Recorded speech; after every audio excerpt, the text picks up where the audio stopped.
Go. Oh god. Okay, so we're doing trauma, and pretty much what we have to do in trauma, we have to be the eyes of the doctor and to show them the proper x-rays for them. So yeah, like what you said, you're trying to assist the physician in seeing as much information as they can regarding the extent of the injury. An example, a patient can come in with a laceration on their arm, but you wouldn't be able to tell if it was broken unless you use an x-ray.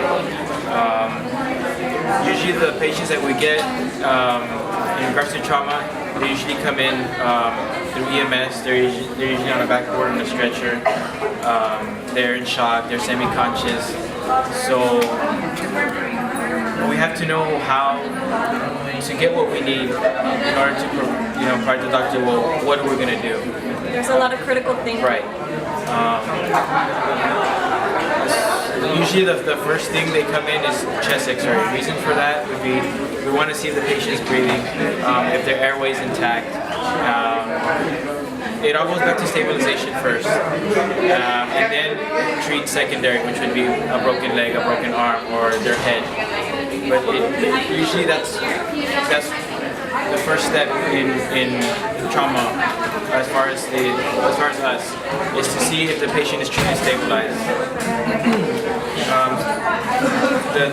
Again, the things that we use to provide images is going to be right here. What we got is a portable X-ray machine, and this is what produces the X-rays. So all of these basically is just your average X-ray tube, just like if you go to a clinic at your doctor's office. The only thing is it's on wheels and it can move it. You know what I mean? So it has a wide range of movement, so I can get any angle, any part of the body, depending what they want. So without this, it would be very difficult to get, what you need. And that's basically it. We also use protective clothing, of course, because we're dealing with radiation. So we do have like med aprons, special goggles, because we are exposed to this, every day. It's basically what this is a camera. But the only thing is, it throws radiation out. So, I mean, we take precautions in regards to that. But basically, that's all it is. All we do is just provide the doctor with more information. So right here we have a model of an example of what happened to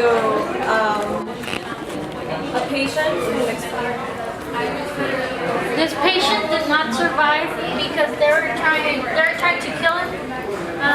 There have been cases in which the patient does survive any of these traumas when they have like a nail through their skull or through their mandible or something like that.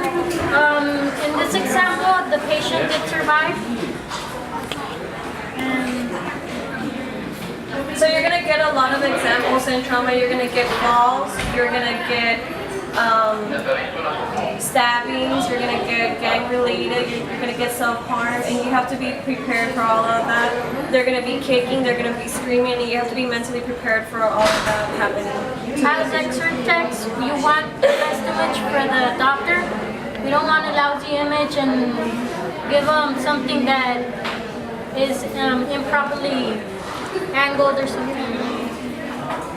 So that's trauma. Great. Thank you, guys.